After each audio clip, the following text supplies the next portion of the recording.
నమస్తే, నేను సిరి. 'చావా' సినిమా హిందీలో రిలీజ్ అయింది. అయితే అనూహ్యంగా అదైతే కలెక్షన్ల పరంగా చాలా బాగా అయితే బాక్స్ ఆఫీస్‌ని కలెక్షన్ల పరంగా ముందుకెళ్తుంది. అయితే ఇప్పుడు తెలుగులో కూడా రిలీజ్ అవుతుంది.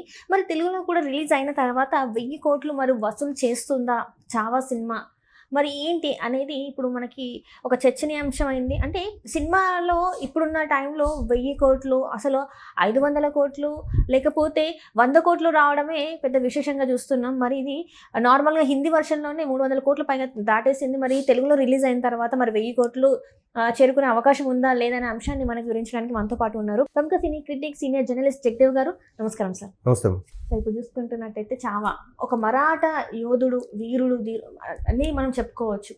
అలాంటి ఒక సినిమా హిందీలో రిలీజ్ అయ్యి హిందీలోనే కేవలం 300 పైగా అంటే కోట్ల రూపాయలని పైగా వసూలు చేసింది. మరి ఇప్పుడు తెలుగులో కూడా రిలీజ్ చేద్దాం అనుకుంటున్నారు. రిలీజ్ డేట్ కూడా మనకి అనౌన్స్ చేశారు.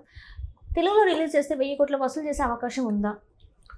ఫస్ట్ థింగ్, మీరు అడిగిన క్వశ్చన్లోనే ఎట్లా ఉందంటే ఒక ప్రాంతానికి పరిమితం చేసేలాగా ఉంది సినిమా. అది కరెక్ట్ కాదు నా అభిప్రాయం. ఎందుకంటే చావా అంటే ఒక లైన్స్ సమూహం లాంటిది. సో నిజంగా ఒక సింహం గర్జన ఎలా ఉంటుందో సినిమా ఆల్రెడీ గర్జిస్తోంది. మీరేమంటున్నారు, మరాఠా యోధుడు అన్నట్టుగానే మీడియా కూడా అలాగే ఘోషిస్తోంది. అది కరెక్ట్ కాదు. ఎందుకంటే మన చిన్నప్పుడు పాఠ్య పుస్తకాల్లో ఈ యధవల చరిత్ర అంతా కూడా ఇచ్చారు. బాబరు కొడుకు సలీం కొడుకు అక్బరు కొడుకు హుమయూన్ కొడుకు షాజహాను. చూడండి, లిస్ట్ ఇలా చక్క చెప్పేస్తాను. ఎప్పుడో చిన్నప్పుడు చదువుకున్నా. మరి శివాజీ గురించి ఉందమ్మా? శివాజీ కొడుకు గురించి ఉందమ్మా? శివాజీ మహారాజు లాంటి గొప్ప వ్యక్తి భారతదేశ చరిత్రలోనే సనాతన ధర్మం కాపాడే అంత గొప్ప చక్రవర్తి మళ్ళీ లేడు, రాడు, పుట్టబోడు. ఇప్పటికి కూడా అర్థం కాని విషయం ఏంటంటే, మనము స్వతంత్రం దక్కించుకున్నాక కూడా అంత కష్టపడి అంతమంది చనిపోయి స్వతంత్రం తెచ్చుకుంటే మనము మన గాథలు చెప్పుకోకుండా వాళ్ళెవరో గాథలు మనం చెప్పుకుంటున్నాం. ఎవరో గాథల్ని హిస్టరీగా ఒక సబ్జెక్ట్ పెట్టుకొని మన గాథలు చెప్పుకోకుండా మనకి ఎట్లా స్వతంత్రం, అది కదా మీకు దీనికి ఐడియా ఉంది కదా. సో అలాంటప్పుడు మీరు మరాఠా యోధుడు అని ఒక ప్రాంతానికి పరిమితం చేయకండి. దేశం కోసం, అటువంటి సనాతన ధర్మం కాపాడడం కోసం మీరు ఆ సినిమా చూస్తే లిటరల్లీ నరాలు ఉబ్బుతాయి, వెంట్రుకలు నెక్కబడుచుకుంటాయి.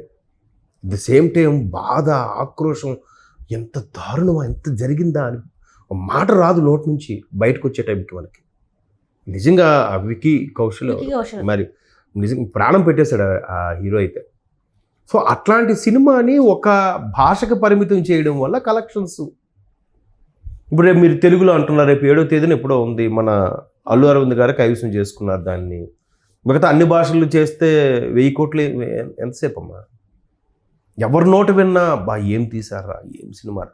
లాస్ట్ హాఫ్ ఎన్ అవర్ అమ్మా సినిమా, బ్యాక్గ్రౌండ్ స్కోరు, ఇంకా సినిమా ఓన్లీ గర్జన, ఆ సింహం గర్జనే వింటాం మనం.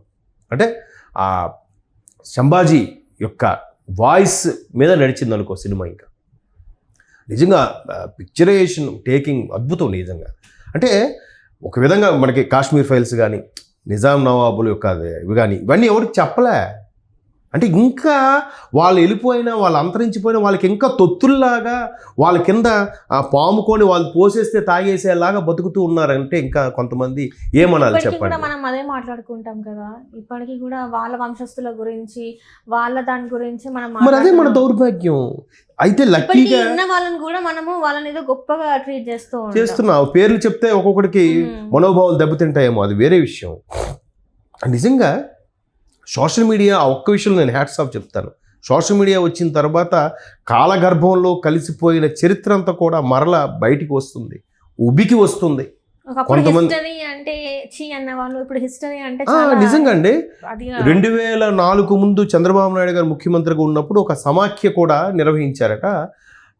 ఆర్ట్స్ ఎందుకు తీసేద్దాం, అంతా కావాల్సిన రాబోయే రోజుల్లో టెక్నాలజీ ఇదే కదా, సైన్స్ అండ్ టెక్నికల్ గ్రూప్స్కే పెడదాము, తీసేద్దాం అన్నట్టు కూడా వచ్చిందట. అప్పుడు దానికి చంద్రబాబు నాయుడు గారు లాంటి గ్రేట్ ఎకనామిస్టులు, కొంతమంది ఫైనాన్షిస్టులు, వాళ్ళందరూ కూడా మన పిచ్చోళ్ళారా, చరిత్ర ఎప్పుడైతే మర్చిపోయామో మనకు భవిష్యత్తు లేదు, చరిత్ర తెలుసుకొని దాని నుంచి ముందుకెళ్ళాలి, అది ఏ పరంగా మీరు లాజికల్గా తీసుకోండి, సైంటిఫిక్గా తీసుకోండి, ఏదైనా తీసుకోండి అని చెప్పి కూడా చెప్పారట అప్పుడు.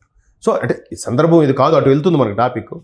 సో అట్లాగా ఈ చావా ఎట్లాగా నిజంగా మీరు యాడ్స్ ఎక్కడైనా కనిపిస్తున్నాయా? లేదే. ఎక్కడైనా ఎక్కువ ట్రోలింగ్స్ కనిపిస్తున్నాయా? కానీ మౌత్ టు మౌత్ పబ్లిసిటీగా వెళ్తుంది జనాల్లోకి. అదమ్మా అసలైన హిట్ అంటే, అదమ్మా కావాల్సిన సినిమా. ఇప్పుడు అంటే ఒకప్పుడు సూపర్ స్టార్ కృష్ణ గారు కూడా మన తెలుగులో శివాజీ లాంటి పాత్రతో ఒక సినిమా చేయాలనుకున్నారంట, శివాజీ గారి పాత్రతో.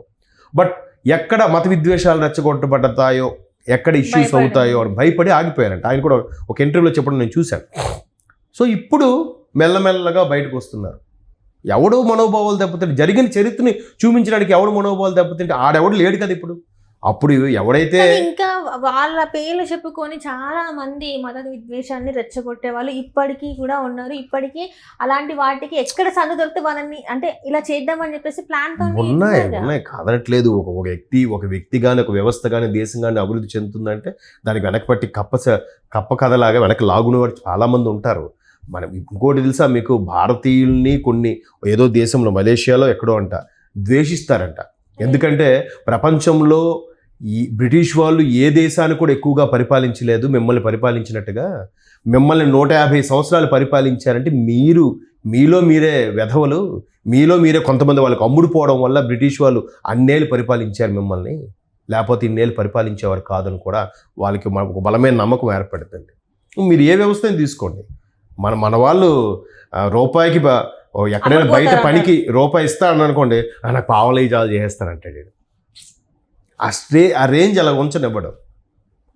మరి పొట్ట చించుకుంటూ కాలు మీద పడుతుంది అన్నట్టుగా అది వేరే. సో ఇప్పుడు coming to the point, Chhaava. So నిజంగా ఈ సీన్ బాగాలేదు, ఎక్కడ ఇది గుంచు ఇదిగా ఉంది.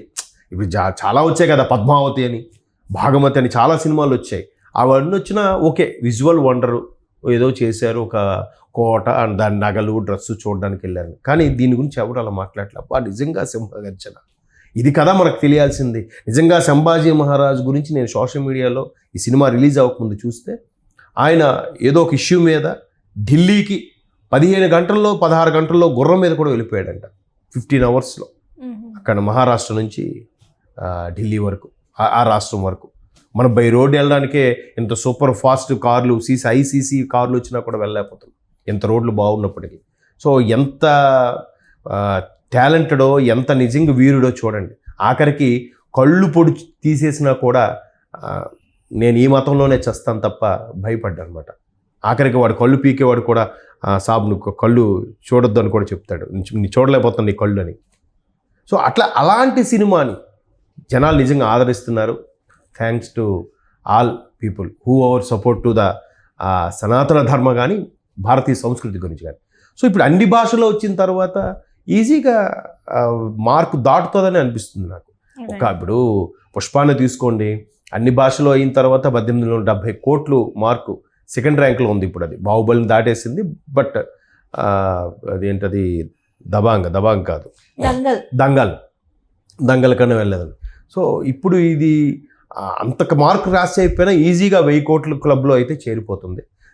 అక్కడ చేరిపోవడం కాదు, సినిమా జనాలు ఎంత ఓన్ చేసుకున్నారనేదే హిట్.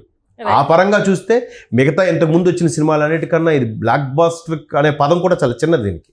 ఎందుకంటే మీరు అన్నట్టు చరిత్రని కప్పిపుచ్చారు, ఆ చరిత్రని ఇప్పుడు బయటికి తీసుకొచ్చి చెప్తున్నారు. కాబట్టి ప్రతి ఒక్కరు చూడండి, చూసిన తర్వాత మాట్లాడండి. ఒక్కరైనా బాగోలేదని చెప్తే దాన్ని నేను ready. Thank you so much. Thanks.